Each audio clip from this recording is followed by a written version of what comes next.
Hello, everyone. Welcome to this episode of Wehry History and Entertainment News of the Berkshires and beyond. February and March are excellent times for local events, as many places are starting concerts and art exhibits.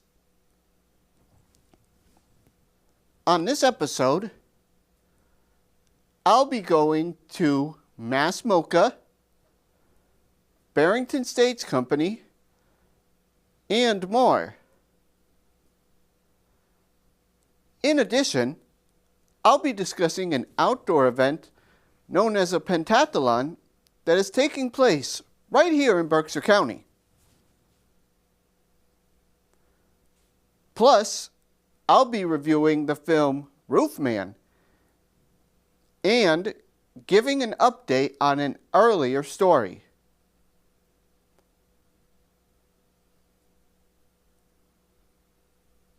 First, it's time for this episode's trivia question. This episode's question is, what 5 events are in the Olympic pentathlon, which have inspired the Berkshire Highlands one? Now, for this episode's local headlines. First up, we will be headed to Tanglewood for an update on their summer schedule. Paul Simon will make his Tanglewood debut 7:30 on June 27th, when he brings his A Quiet Celebration tour to the Kuzovitsky Music Shed as part of the festival's Popular Artist Series. Simon was originally scheduled to perform at Tanglewood in 2010 as part of a Simon and Garfunkel reunion tour, but the show was canceled due to Art Garfunkel developing vocal issues that made the tour impossible at that time.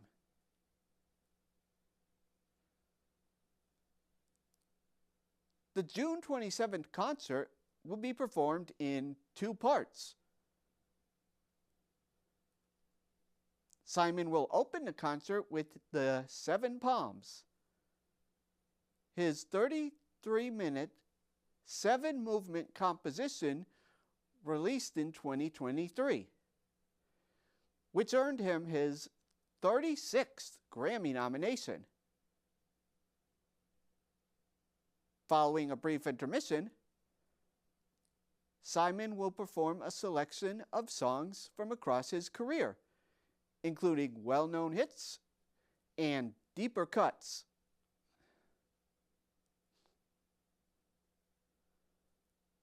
Again, this concert takes place on June 27th. Tickets for the majority of the 2026 summer season go on sale March 5th. For more information, visit the website shown here.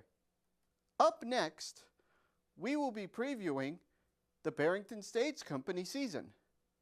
So far, BSC has announced 4 shows on the year. 2 for the Boyd Quinson Main Stage and 2 for the St. Germain Stage. At the Boyd Quinson Main Stage, the 2 shows announced are the musical A Chorus Line, which will run from July 15th through August 8th, and the hilarious comedy Noises Off, which will play from August 19th through September 6th.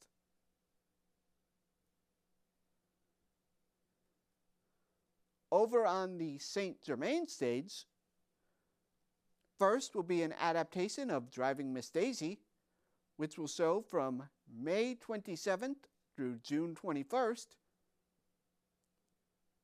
and the world premiere play of Estate Sale, which will run from June 30th through July 25th. More shows are still to be announced. For more information, visit barringtonstageco.org.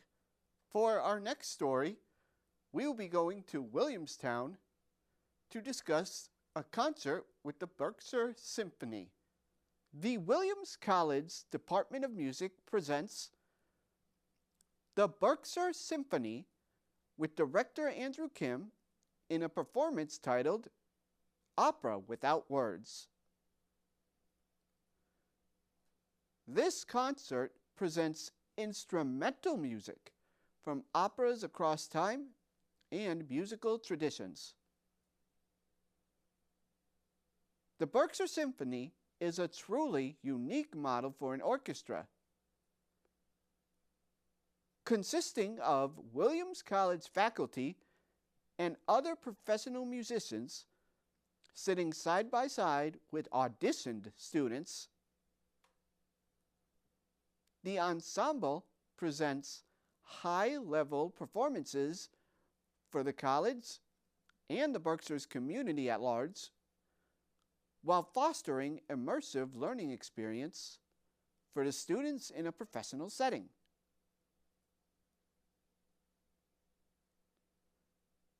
The faculty and students are able to develop close mentorships through playing next to each other, and rehearsals become a fertile ground for growth, in which students learn nuances of ensemble playing and collaborative music making. This specific concert may be of interest who enjoy the music of opera, but not necessarily the singing. This concert is scheduled for Friday, March 6th at 7:30 p.m. It is free to the public and will be held at Chaplin Center. For more information, visit the website shown here. Up next, we will be going to Mass MOCA for a new art exhibit. Contemporary Nature Tending the Garden is a public synopsium that poses questions for our ecological future. How do we tend the garden into co-becoming with the earth and all that embodies? How can artists help us understand the interdependence between nature and humanity? Artists, scholars, and students convene to share their experiences on what co-becoming means to them in their art, gardening, and land stewardship practices. Presenters include Pavelia Sen and Sarah Workne, Alejandra Salinas and Ariane Bergman, Amanda Lovely and Jessica Gersoni, and Camilla Mariabo and Christy Gast. Gardens are choreographed sites with the most stylically innate power to all life, to catch sunlight and transform energy into matter. Through this gardening, we are able to cultivate physical and emotional energies, making us manipulators of the world.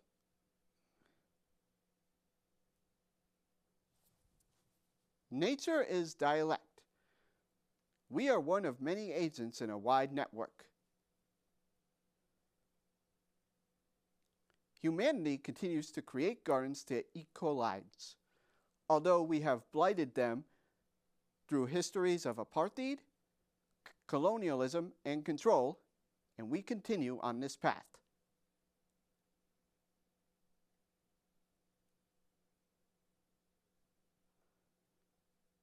This exhibit will be running from March 13th through April 14th. For more information, visit the website shown here.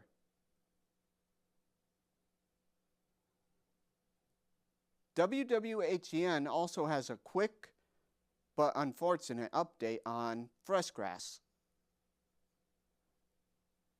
The popular Fresh Grass Festival, held at North Adams' Mass MOCA,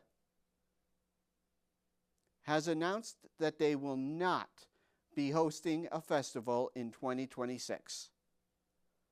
But they want to assure everyone that they will be back September 24th through 27th, 2027. No reason has been given for this postponement, only that the Fresh Grass team will be working diligently to ensure a terrific festival experience next year. Their ongoing concerts at Studio 9 will continue, with all events listed online. For our next story, we will be going to Berkshire East for an interesting athletic event, the Berkshire Mountain Highland Pentathlon. This is a popular event that takes place every year. Thousands of people come out to participate in the 5-sport event. The race starts at the Berkshire East ski area. The first leg is a 4.3-mile run that starts on pavement through the town of Charlemont, then heads into a mix of woods, roads, and trails up around the Warfield House before descending to the run-bike transition at Zor Outdoor. The bike leg is a rolling, out-and-back, 18-mile road course that heads west on Route 2 before turning onto Zor Road and proceeding up to the Hoosick Tunnel. It then returns to Route 2 on the same route, turns west, ending at the bike paddle transition at the Mohawk Park Campground. The paddle leg starts with a short run from the parking lot of the Mohawk Park Campground down to the river. Boaters then go left upriver for a short attainment section before rounding a buoy and heading back downstream. The course is just under 2 miles of Class 1 paddling, with one spot that can be a Class 2, where another small river joins the Deerfield. The takeout is at the Paddle Adventure Run transition on the left shore at Great Outdoors. The Adventure Run is about 1.75 miles of mixed dirt and pavement. It heads up the road to Berkshire East, then around the perimeter of the parking lot where several small obstacles are located, up into the base area, and out a wooded area surrounding the tubing park. The Adventure Run finishes heading down to the main base lodge area where the Adventure Run ski transition is located. The climb and ski leg ascends the competition ski trail in front of the main base lodge. Athletes climb or ski up and descend down through a course of gates to the finish.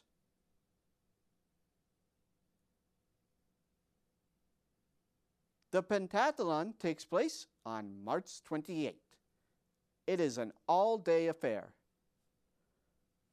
For more information on this event, visit the website shown here. The Berkshire Highlands Pentathlon also provides the answer to this episode's trivia question. As a reminder, This episode's question was, what 5 events are in the Olympic pentathlon, which have inspired the Berkshire Highlands one? The answer is fencing, freestyle swimming, obstacle course racing, laser pistol shooting, and cross-country running. The sport was first held in 1912 for men and 2000 for women, inspired by the traditional pentathlon held during the ancient Olympics, and designed to model skills needed by a soldier at that time. It has been a continuous part of the Summer Olympics since 1912, and a World Championship has been held annually since 1949. Many times the rules have changed, especially for the next one. Obstacle course racing will make its debut in the 2028 Los Angeles Olympics as part of the new modern pentathlon, replacing the equestrian show jumping event. This shift aims to modernize the sport and make it more accessible and relatable. Now for an update on a previous story. On the final 2025 episode of WWHEN, as I do every year, I gave my top movies of the year. If viewers recall, I listed Sinners as the #1 movie of the year, and it wasn't even close. Not to toot my own horn, but earlier this February, the Academy Awards vindicated my position with a historic announcement. Sinners was nominated for a whopping 16 Oscars. That is the most for any film ever. Here is everyone who was nominated, and I do mean everyone. For this segment, I will be listing all names involved, even the technical people, because without these behind-the-scenes crew, Sinners wouldn't have been as good as it was. The nominees are Best Picture, Ryan Coogler for Best Director and Screenplay, Michael B. Jordan for Best Actor, Delroy Lindo for Best Supporting Actor, Wunmi Mosaku, for Best Supporting Actress, Autumn Durald Arkarpa for Best Cinematography, Michael P. Sauver for Best Film Editing, Ruth E. Carter for Best Costume Design, Ken Diaz, Mike Fontaine, and Shanika Terry for Best Makeup and Hairstyling, Ludwig Göransson for Best Original Score, Raphael Sadiq and Göransson for Best Original Song, in this case, I Lied to You, Hannah Bleacher and Monique Champagne for Best Production Design, Chris Welker, Benjamin A. Burt, Felipe Pacheco, Brandon Proctor, and Steve Bodecker for Best Sound, Michael Ralla, Espen Nordahl, Guido Walter, and Donnie Dean for Best Visual Effects, and Francine Maisler for Best Casting. This Best Casting nomination is especially historic because this is the first year of the award.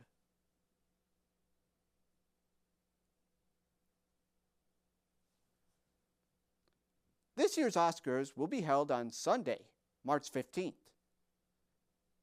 Normally the show is held in February, but was delayed this year due to the Winter Olympics. WWHEN will be reporting on whatever Sinners wins after the awards. For our next story, we are going to be visiting Adams for Thunderfest.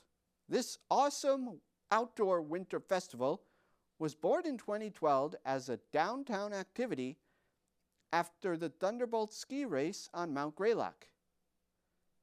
It has become an annual winter outing for residents and visitors alike.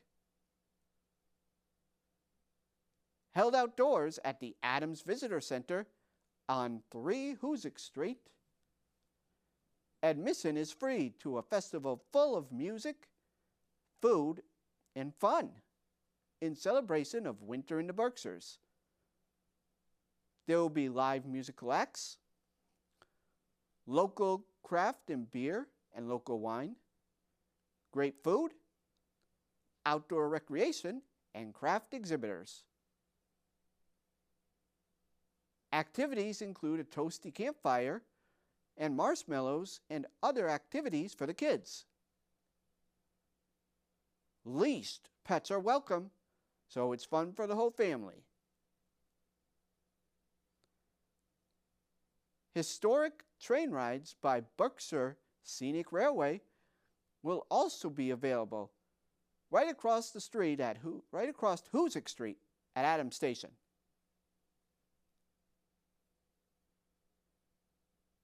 Thunderfest will be taking place on Saturday, March 21st. The rain date for Thunderfest will be held the next day, March 22nd. The festival runs from 12 p.m. to 5 p.m. Visit https://exploreadams.com/events/Thunderfest to purchase tickets. Up next, we'll be doing a history portion. This episode, we will be visiting Hinsdale. Hinsdale was originally part of Northern Berkshire Township No. 2 and included all of Peru and parts of Middlefield and Dalton. The town was first settled in 1763 and officially incorporated as Partridgefield in 1771. It was named for Oliver Partridge, one of the 3 purchasers of the town.